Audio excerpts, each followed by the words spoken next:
자, 저희가 오늘 또 기분 좋은 소식 하나를 또 전해드릴 수 있게 됐습니다. 말씀해주세요. 네, 제가 메이저리그 해설에 드디어 데뷔를 하게 됐습니다. 네, 이게 언제죠? 이제 10월 1일에 열리는 화이트삭스 대 오클랜드의 경기 새벽 4시거든요.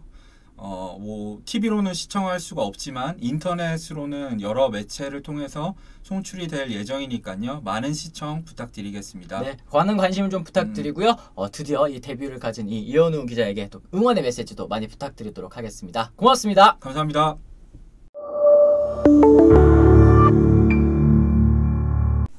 안녕하세요, 이현우입니다. 안녕하세요, 도상윤입니다. 반갑습니다. 네, 오늘 추신 선수가 텍사스와의 7년 계약이 끝이 났습니다. 네, 오늘 이 마지막 경기 또 1번 타자 지명 타자로 또 출전을 해가지고 이 첫 타석에서 또 기습 번트를 통해서 1루를 밟는 모습을 또 보여줬는데요. 네. 이 뭐 많은 분들이 또 보셨겠지만 이 교체가 되고 난 다음에 이제 동료들과 또 포옹을 하고 또 이제 관중석에 이 추신 선수 가족들이 또 와 있는 모습을 보니까 이 가슴이 좀 뭉클해지는 느낌이 좀 들었습니다.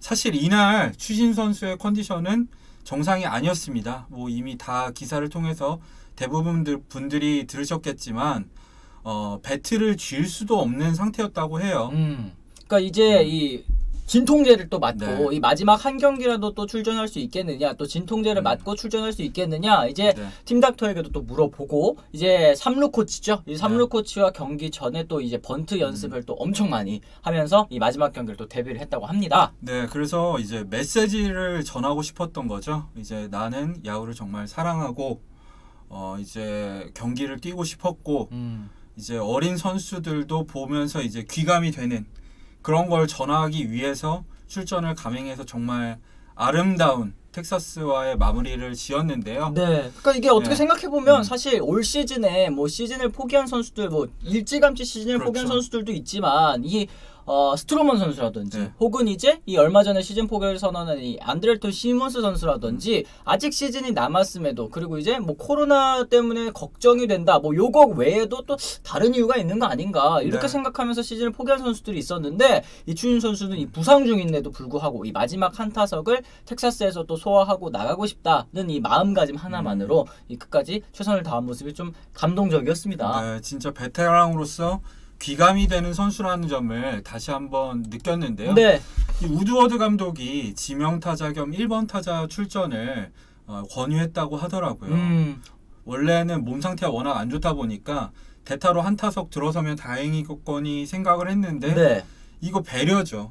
텍사스에서 주로 뛰던 포지션, 그리고 주로 뛰던 타순에서 마지막을 할 수 있도록 감독이 배려를 해줬고 이 단장의 배려도 있었잖아요. 앞서 말씀드렸지만 하원미 씨와 이제 자녀들이 경기를 직접 관람을 할 수 있도록 존 다니엘스 단장이 배려를 해줬습니다. 그래, 이제 올 시즌이 무관중으로 치러지면서 이 텍사스 레인저스 관중들 앞에서 이 인사를 할 수 없었다는 점은 물론 아쉽지만 이 다니엘스 단장의 또 배려로 이 가족이 보는 앞에서 추신 선수가 또 텍사스의 계약을 또 마무리 지을 수 있었습니다. 그래서 이제 텍사스와 추신 선수의 계약이 끝났는데요. 계약에 대한 평가도 간단하게 얘기를 해봐야겠죠.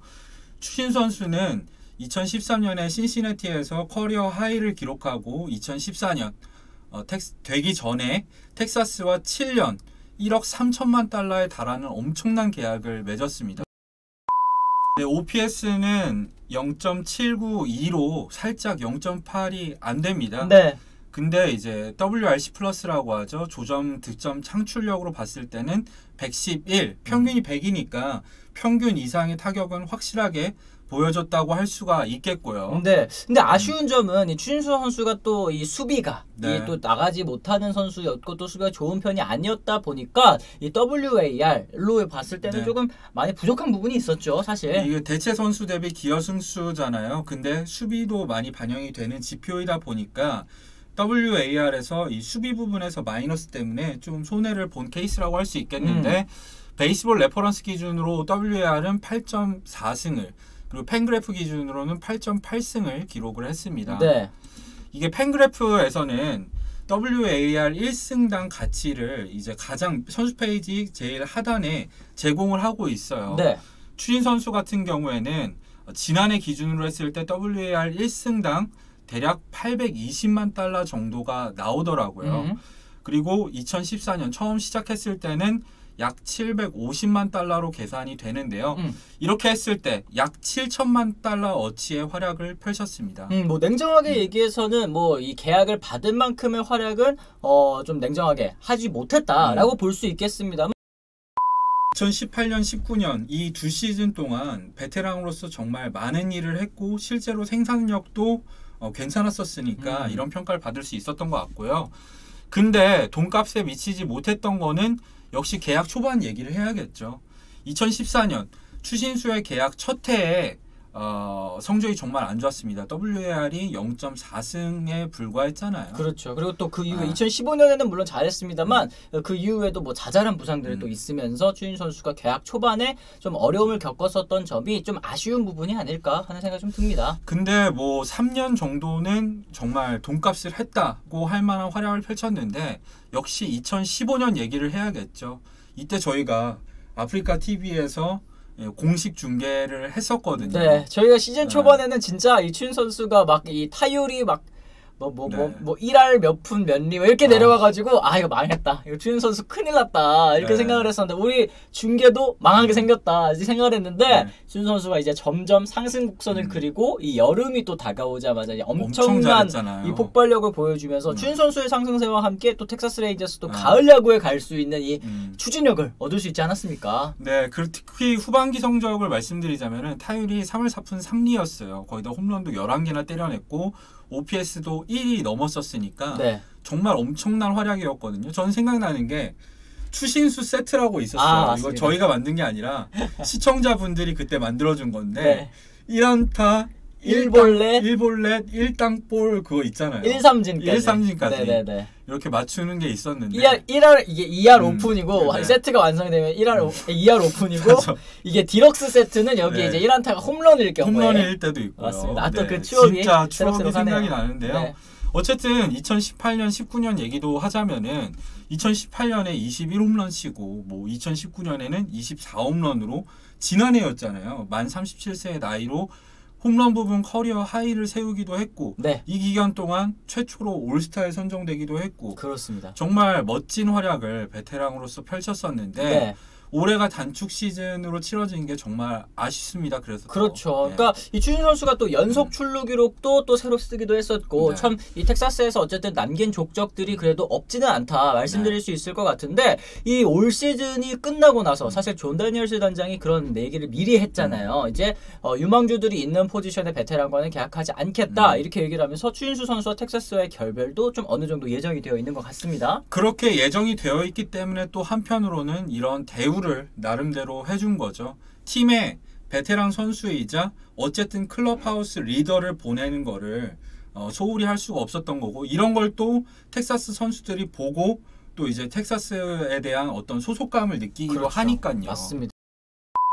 이제 내년에도 또 계약 연장을 또 할 수 있을지 메이저리그에서 뛸 수 있을지 요게 또 궁금하신 분들이 있을 것 같습니다. 올해로 만 38살 한국 나이로는 40이잖아요. 이제 내년에는 39세가 만으로 되는데 아무래도 선수로서 황혼기를 맞이하는 나이다 보니까 또 올 시즌에 뭐 여러 가지 이유가 있었지만 어쨌든 타율이 2할 2푼에 그치면서 성적이 좋지 못했죠.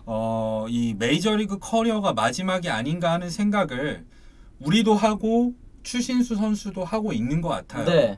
그러다 보니까 이제 본인의 일기에서 만약에 커리어를 이어갈 수 있다면 꾸준히 이 겨우내 운동은 할 건데 커리어를 이어갈 수 있다면 일기를 계속 쓰겠다.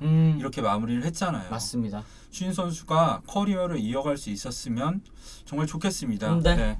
이 추신 선수가 현재까지는 이제 동양인 메이저리거 가운데 역대 최고 홈런 기록을 가지고 있잖아요. 그렇죠. 218홈런을 기록을 하고 있고 또 동양인 타자로서는 뭐 전에 말씀드렸다시피 이치로 그리고 이제 추신수 이렇게 양대 산맥이라고 사실 부를 수 있지 않겠습니까? 그렇죠. 안타도 1670개를 쳤고요. 이제 앞으로 뭐 커리어를 조금 더 이어간다면 말씀하신 것처럼 뭐 1000득점이라든지 뭐 1000타점, 2000안타 또 의미 있는 이정표를 또 써내려갈 수 있는 시간이 아직까지 또 남아있지 않을까 하는 생각이 좀 듭니다. 네, 그래서 이제 선수 본인이 한 말을 좀 정리를 하면은 어떤 일이 일어날지 아무도 모르지만 나는 정말 다시 뛰고 싶다. 그동안 정말 많은 시간을 투자하고 많은 것을 희생해 왔다. 60경기 시즌으로 커리어를 끝내는 것은 불공평하다. 어떤 결과가 나오든 겨울 동안 똑같이 해왔던 대로 훈련을 할 것이다. 그러면서 2021 시즌을 준비하겠다 이렇게 말을 했습니다. 네, 만약에 내년에도 이제 내셔널리그의 지명 타자 제도가 유지가 된다면 추신 선수가 또 갈 수 있는 팀들의 선택지가 좀 많아질 것 같고 또 그렇지 않더라도 이 젊은 유망주들이 많이 있는 팀 그리고 이제 베테랑의 리더십이 좀 필요한 팀이라면 분명히 또 추신 선수를 한번 이 연락을 한번 해보지 않을까 하는 생각도 좀 듭니다. 내년에 FA 풀이 또 제법 얕은 편이더라고요. 그렇죠. 그래서 뭐 헌터 펜스 동갑이잖아요. 근데 지난해지만 어쨌든 반등에 성공을 했는데 추신 선수도 뭐 스플릿 계약이라던가 메이저리그 최저연봉 계약이라고 할지라도 도전하고자 하는 의지가 있으니까 기회를 꼭 받았으면 좋겠습니다. 네. 자, 이번 방송은 여기까지입니다. 지금까지 시청해주셔서 감사드리고요. 재밌게 보신 분들은 좋아요와 구독 그리고 댓글로도 많은 의견 부탁드리겠습니다. 네. 지금까지 시청해주셔서 감사합니다. 감사합니다.